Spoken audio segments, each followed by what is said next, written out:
Ito na Torch Prayer Meeting nang siya lamang mag-isa at siya'y nanalangin para sa bansa nila at sa bansa ng buong mundo. 하면 분들이 No? 이렇게 다 Ang 300 warriors 그 뒤에 문 열자고 그래. ay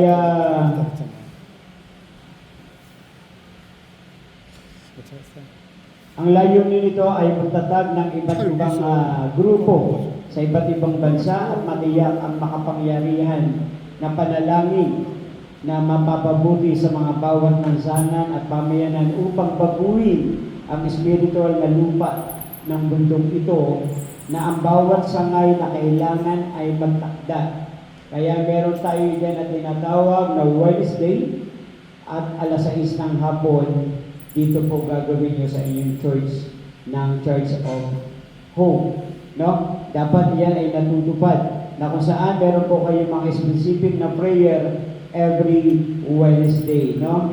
At ang bawat sangay nito ay kailangan magtakda ng oras at partikular na linggo at araw ng kanilang pong Torch Prayer Meeting. At kahit na mag-isa ka lang, no? Subalit ang kailangan dito ay taguyod natin ito ng may katapatan kapag ito ay ginawa natin.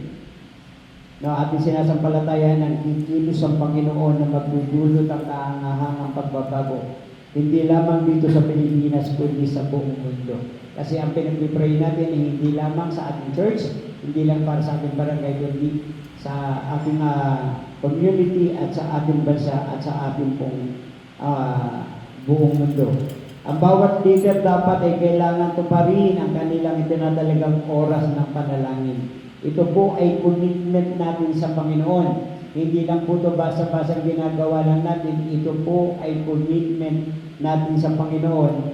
Ang mga pagdagdag ng mga iba't ibang mga grupo. Kaya after po ng 10 church na to, magbubuo na naman tayo ng panibagong 10 na church. Kaya ito ay magsasama-sama tayong manalangin. No? At sabay-sabay tayong mananalangin na sa lahat ng mga nasabing grupo. At ito ang pundasyon na dapat tayo ay kumilos na at sama-samang manalangin. At ang lahat ng sumasambalataya sa sumunod sa panalangin ito ay magsabing Amen. Ang mga pinuno ay dahil ng bawat grupo ay kinakailangan ay ito ay magsama-sama sa isang linggo sa iba't ibang panig ng lugar na inyo pong napag-uusapan. No? Kaya yung mga nakarampong panalangin nila, yung mga churches nila ay umiikot. Pagkatapos ng isang simbahan, sa kabilang simbahan naman, at nananalangin sila ng patuloy na lumalago. At ngayon ay nakita natin, hindi nag-iwanan. Buo pa rin po yung 10 na talagang sama-sama na nananalangin sa Panginoon. No? Kapag ang ating pagtanggapan ay sangay tapat na tinutupad ang kanilang mga pangako sa Torch Prayer Meeting, ay magaganap muli ang pagbabago at ang mga mapanalangin natin ay maglilihad na tulad ng isang apoy. No? Ito'y mananalangin tayo, hindi lang tayo rito, kundi sa buong bansa na lahat ng bahagi ng 300 Warriors Revival.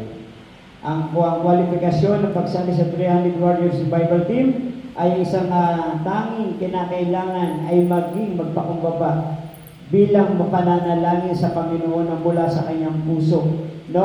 Ang ito ay hindi lamang sa ating lugar at sabay-sabay ito ginagawa sa iba't ibang panig ng mundo. At mahigpit ay pinagbabawal ang mga doktrina. Kaya nito ay hindi natin pinag-uusapan ng doktrina o sekta. Ang pinag-uusapan po rito ay sama-sama natin pananalangin sa ating Panginoon. No, ang mahalagang kwalifikasyon ng isang kasapi ng 300 Warriors Revival ay ang malusog ng kanyang pananampalataya, matured na pag-aalala sa Panginoon, at higit sa lahat mababa ang kanyang puso para manalangin at lumapit sa ating Panginoon. Maraming salamat. To God be all the glory. Palakpakan natin ang Panginoon. The certification. Ayan.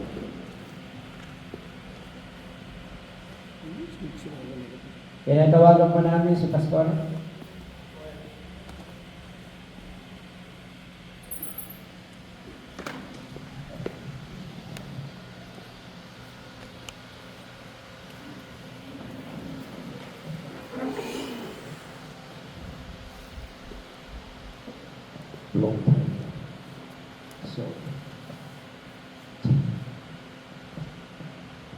Certification of appointment. Pastora Marigold Marzun certify her appointment as the Philippines Hope All Branch President. August 1, 2025, 300 Warriors Representative President, Pastor Jun Gab. Congratulations.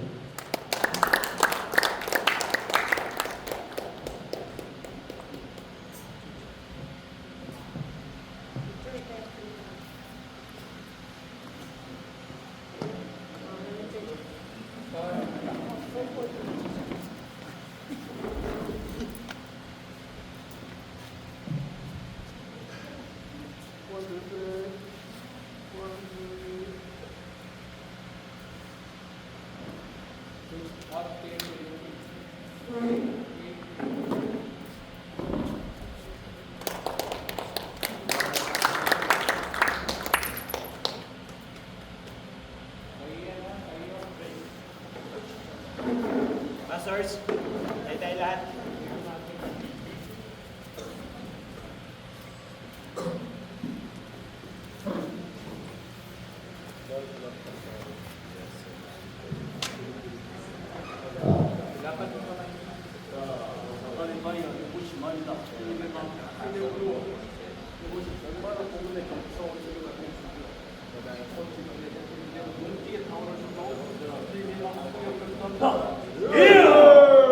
할렐루야, 할렐루야. 감사하신 하나님께 감사합니다. 우리 감사의 많은 사람 방에 속에서 정말로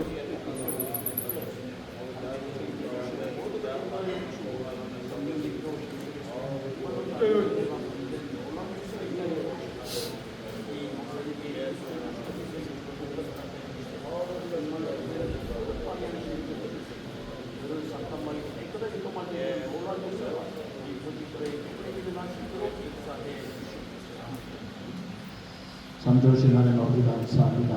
양 목사님 오늘 이 교회 함께해 주시고 이 모양 저 모양을 함께 하셨다가 300명서로 불러주시고 300명서 집이라고 세워주시니 감사합니다. 하나님이 세우셨습니다. 하나님이 세우셔서 챙겨주시고 끝까지 인도하여 주셔서 정말로 나중된 자가 못이 되는 놀라운 역사가 이 국내 지구를 통해서 일어날 수 있도록 역사해 주시옵소서. 그러기 위해서는 목사님에게 영권, 인권, 물권 허락하여 주셔서 마음껏 나누고 베풀며 정말로 주님 나라 학교를 멋들이게 쓰임받기를 소원하오니 그렇게 사용하여 주시옵소서. 성령님의 도우심을 구합니다. 우리가 아무것도 할 수 없게 성령님 도우심을 할 수 없으니 성령님 도와주시고 주님께서 손 꼭 붙잡고 끝까지 인도해 주시옵소서. 그래서 이쪽에서 핵불 기도가 활활 타올라서 이 지역을 변화시키고 필리핀을 변화시키는 놀라운 역사가 이곳에서부터 있게 하여 주시옵소서. 그런 주신들 믿고 감사를 드리오니 우리 주 예수 그리스도 이름으로 감사하며 기도드립니다. 아멘. Okay.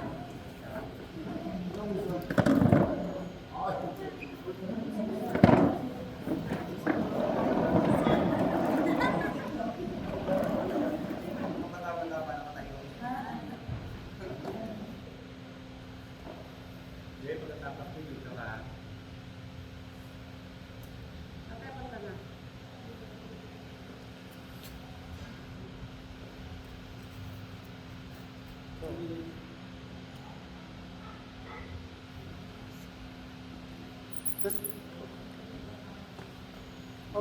3.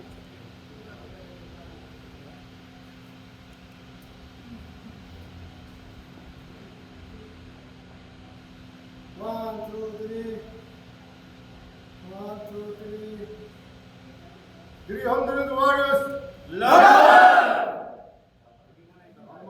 300 warriors. Live!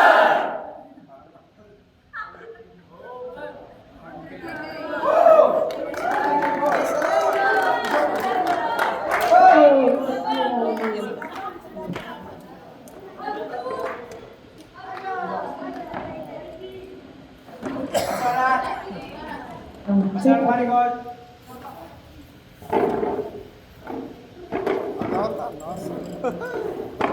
Oh.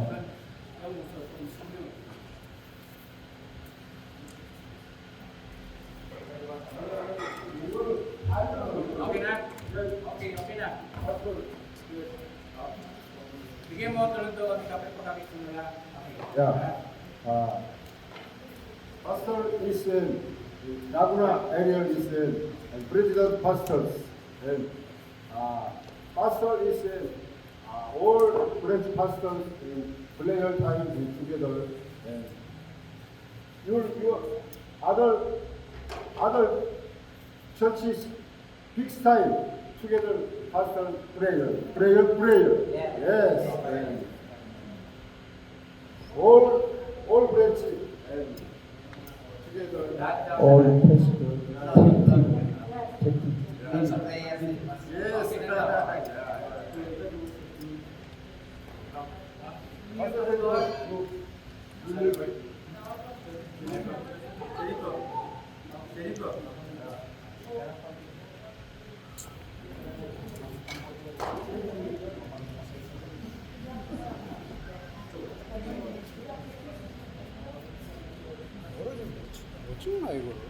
Subrogation of appointment given to Doc Roberto Di Paz. Roberto Di Paz requires appointment as the Philippine Laguna Head Department President. This August 1, 2025. Representative President Pastor Joe Yugal. Please receive, Doc. Palakpakan po natin ang Panginoon. Thank you. Now you are a certified general. Your referee, sa general, sa ilan yan. Yung sa pastor lang yan.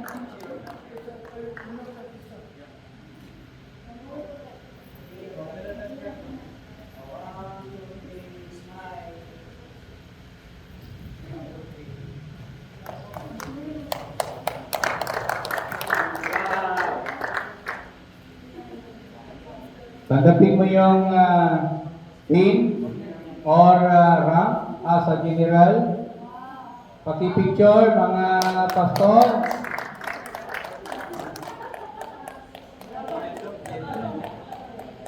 General Roberto Di Paz.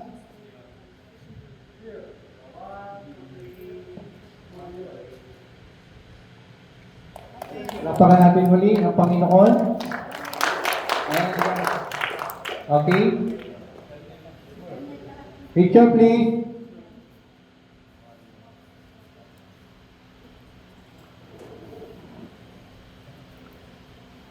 Okay, 1, 2, 3, smile. 1,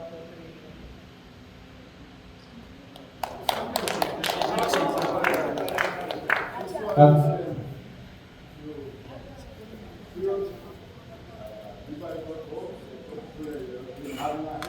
Labo na! Wow, labo na! Kaya pa, palawan, Macau. Puruchi. Laguna president